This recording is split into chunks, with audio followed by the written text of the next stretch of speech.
Well, hello all and welcome back to the Pipe Cottage. This is not going to be a pipe smoking video. This is going to be a video of American history. I told my wife, because, we're getting ready to begin the Lent season tomorrow. And as I'm recording this, it's March 4th. And the Lent season begins tomorrow. And, I said, I think I'm going to give up social media during Lent. But when I told her that, and I told a couple of friends of mine that as well, I said, I think I'm just going to give it up. Just not make any more content and try not to consume any content during the Lent season.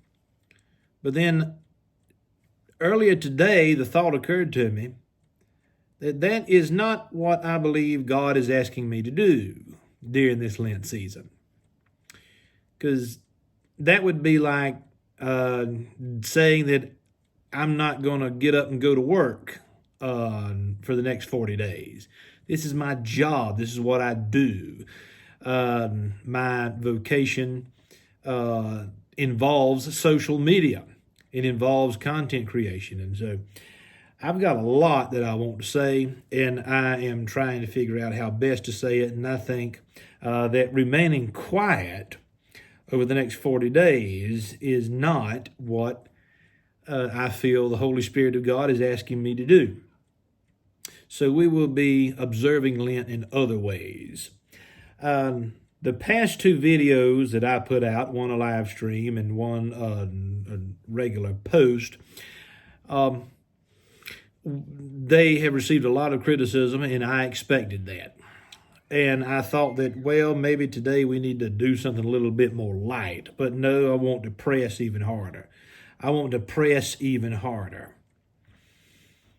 I think that we need a resurgence of genuine American conservatism in this country. Now, hang on. If you want to listen to this topic, please do so. I cut the comments off on the last video I made on this topic, but I'm going to leave the comments open on this one just out of pure curiosity.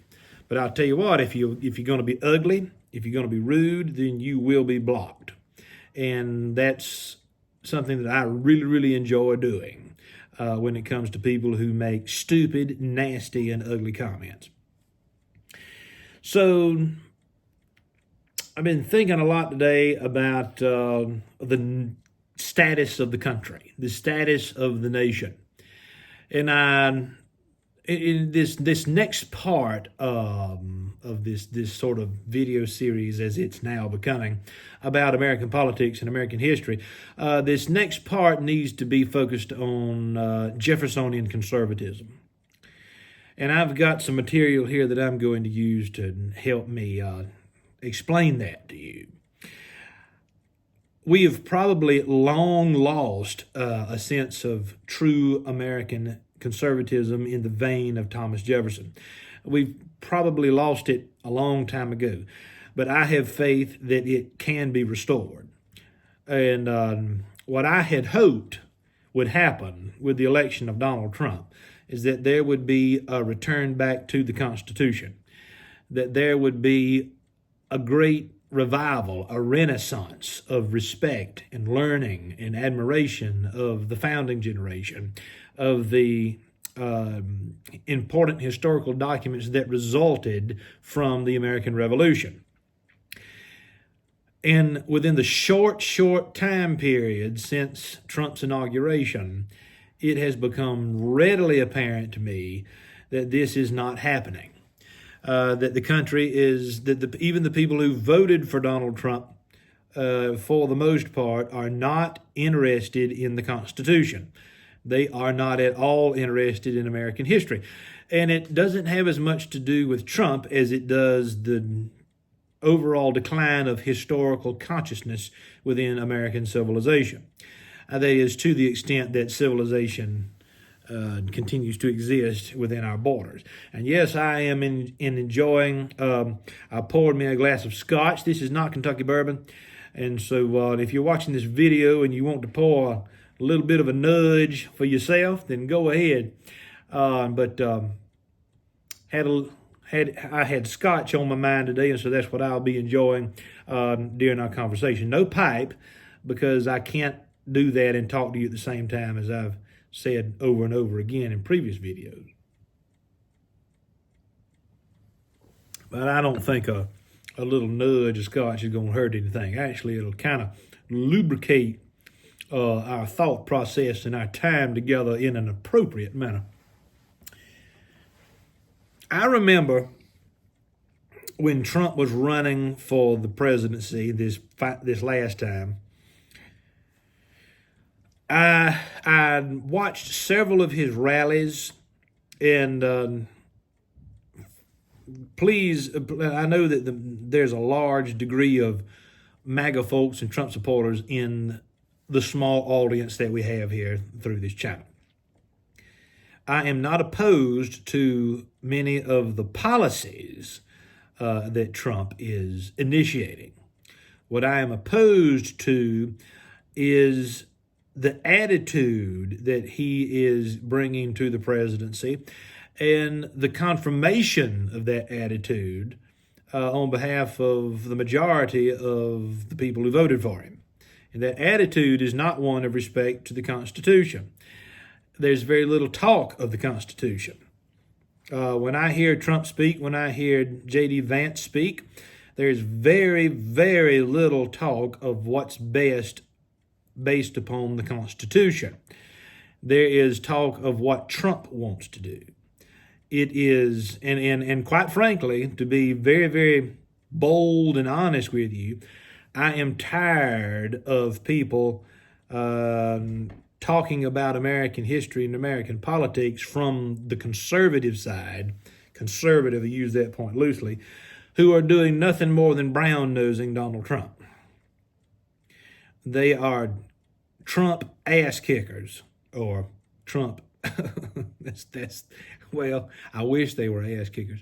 They are Trump, they are brown nosers. Let's just leave it at that. I was thinking of getting a little bit nasty with that conversation there, but I think we need to tone it down a little bit, because I'm disappointed so far. I remember hearing Trump, back to my original statement, I remember hearing Trump in some of his rallies mention the Alien and Sedition Acts of 1798. The Alien and Sedition Acts of 1798. I'm sure that many of you who are watching this don't know what the Alien and Sedition Acts of 1798 are. Some of you might. Essentially, what this stated during the John Adams administration, second president of the United States, is that we're going to place strong limitations on immigrants. This was one of the first attempts after the ratification of the Constitution to make it very difficult to immigrate into the country. I think that the naturalization process moved from 5 years to 14 years based upon that 1798 piece of legislation. But perhaps more importantly is the sedition part of that act. The Alien and Sedition Act said that it would be unlawful to publicly criticize the actions of a sitting president. To publicly criticize the actions of a sitting president. And so the result of this was the Kentucky and Virginia resolutions of 1799, authored by Thomas Jefferson and James Madison.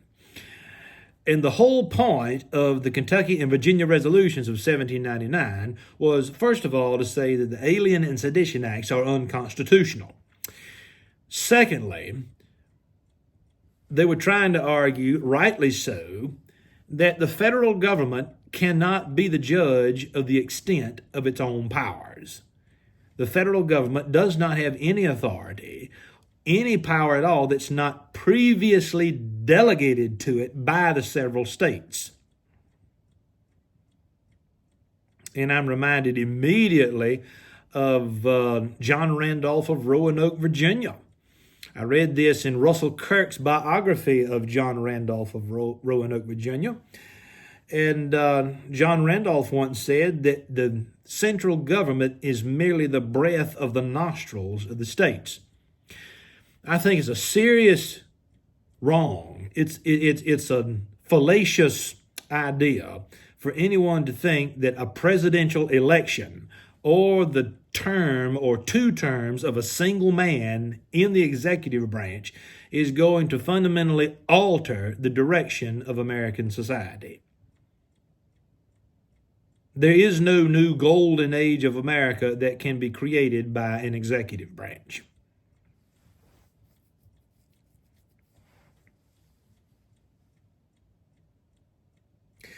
Not once in American history can I think of a single moment where a member of the executive branch or the legislative branch or the judiciary ever voluntarily reduced their own power. Voluntarily reduced their own power.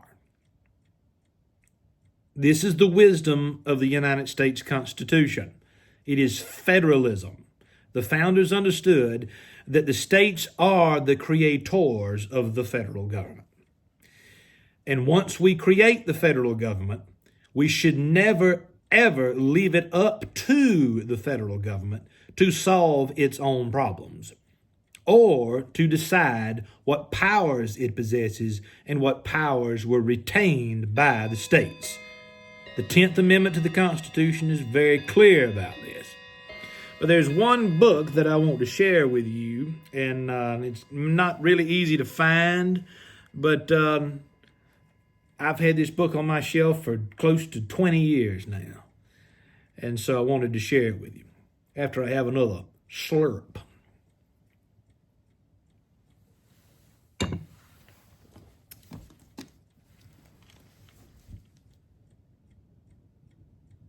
From Union to Empire. This book is more important now than what it was when it was originally printed. It's more relevant, it's more important. And oh yes, that's a Confederate battle flag. And oh yes, that's, look at here now, it's pretty. Now, this is authored by Dr. Clyde Wilson. I've mentioned him in a previous video, and I read to you in its entirety an essay that Clyde wrote about tobacco and about the war on tobacco. And that was a well-received video. But today I want to share with you a few lines from an essay that Clyde wrote many years ago entitled The Jeffersonian Conservative Tradition. So I would implore you to just hang around for a few minutes if you're not in a hurry and just listen to Professor Wilson's argument here, which is something very similar to what I have been trying to articulate in my past two videos.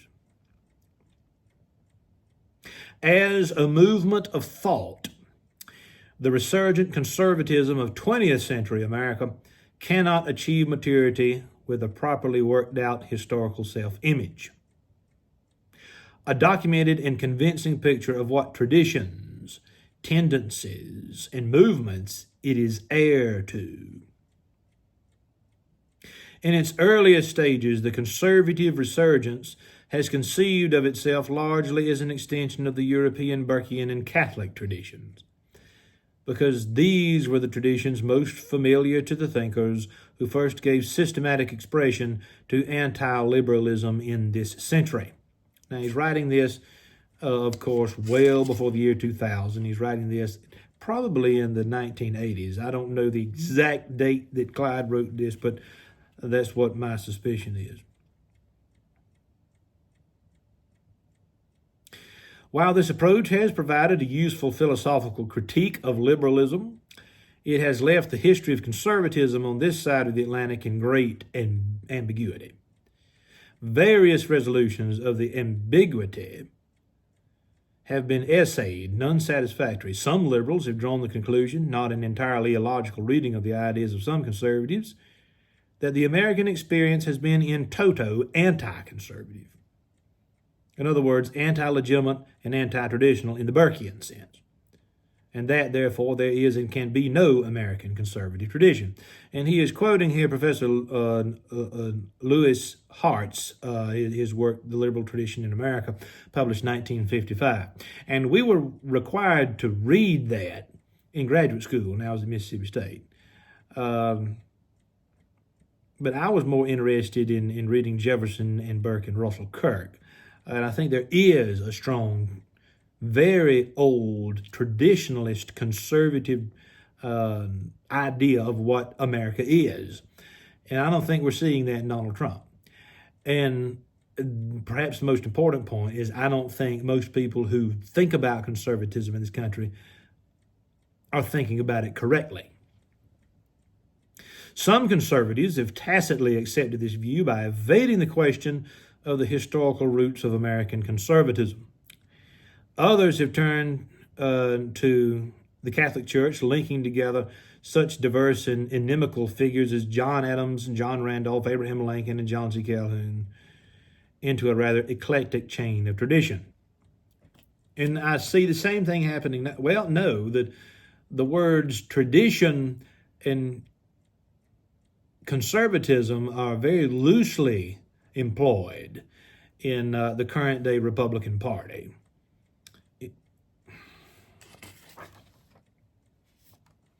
It goes into a great deal of information in this essay, but there's a particular paragraph that I want to share with you.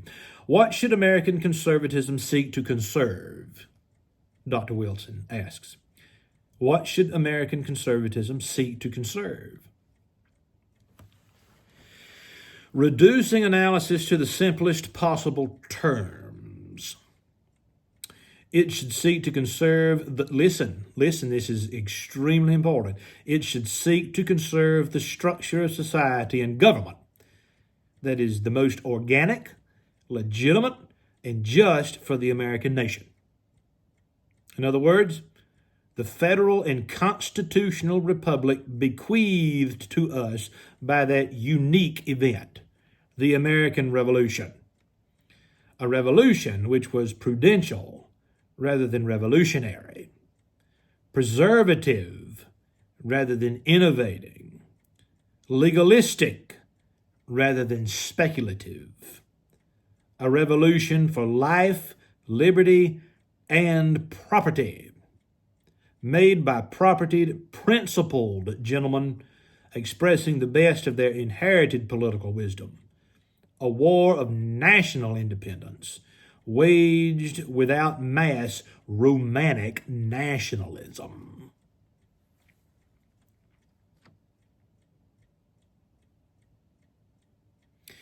That paragraph need not be lost on you. I hope that you paid close attention to that.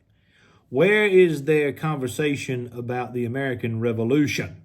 Even when the Tea Party movement happened years ago, when Mark Levine was a big part of that. And I think Mark Levine is a fairly intelligent person, but I think his understanding of American history is a bit confused. And if you watch his videos on Fox News, his bust of Abraham Lincoln behind his chair is the first signal to me, the first indication that his interpretation of what American conservatism is might be a bit removed from the revolution, from the generation of the founders. So Clyde goes on in this essay, and I'll just share a few more lines with you. What are the essential elements of the conservative American polity?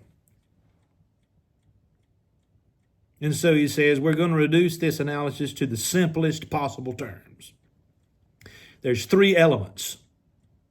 And so we're not simply talking about a president. We're not simply talking about a particular Congress or a judiciary.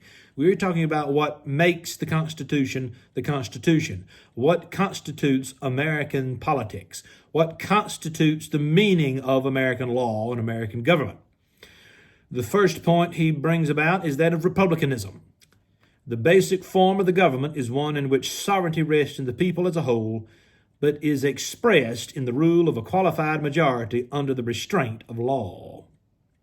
He is the conservator of republicanism, who sees to it that the democratic and aristocratic elements remain in proper balance, that the polity does not veer too far towards mobocracy or oligarchy. In my personal opinion, I think that what's left of American conservatism within national politics has become populism. It is, quite frankly, mob rule. That's not to say that you can't also have mob rule based upon leftist principles. The second point that Dr. Wilson brings about is constitutionalism. Law protects the people from the rulers and the individual from the people. Listen, and the individual from the people. The rulers may exercise only the powers specifically delegated to them in the written law. He is the conservator of constitutionalism who favors adherence to the law, no matter how powerful the plea of expediency by the ambitious tyrant or the impassioned majority.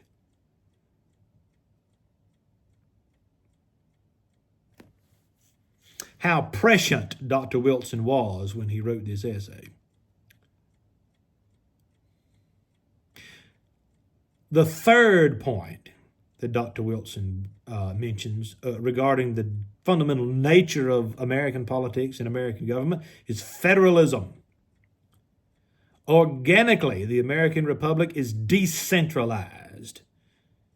The sovereignty of the people is exercised by them in part as citizens of indestructible states rather than as one undivided nationality.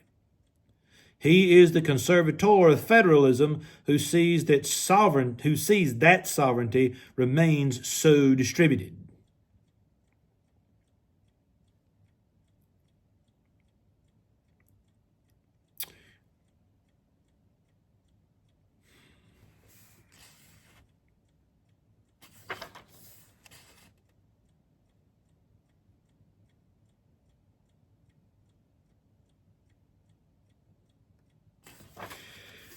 So that's enough from Clyde. You read the book, find it if you can. I have major concerns about the future of American politics. I think that most people who are somehow believing that they are conservative have no earthly idea what they're trying to conserve. This is the danger of a country that does not know its own history.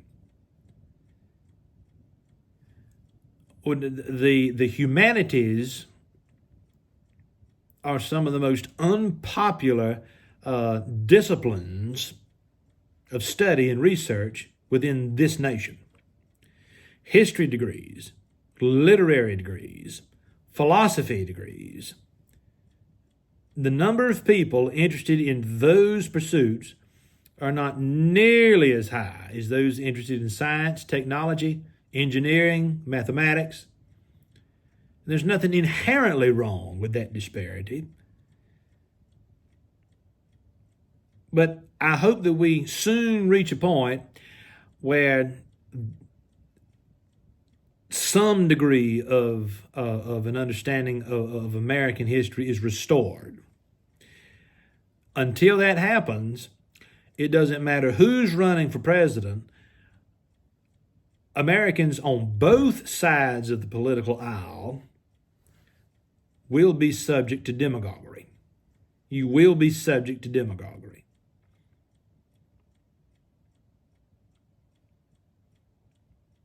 So that's all I've got to say. I have much, much more to say, but we will get to that at a later time. I think this is enough to chew on for one video. But ladies and gentlemen, this is Alan Harrelson with the Pipe Cottage. Lent begins tomorrow. And I'm excited about that. And I hope you are too, particularly if you are a Christian. And let's look forward with joy and anticipation to this Easter season. May the Lord bless you and may the Lord keep you. Again, this is Alan Harrelson with the Pipe Cottage. Thank you for stopping by.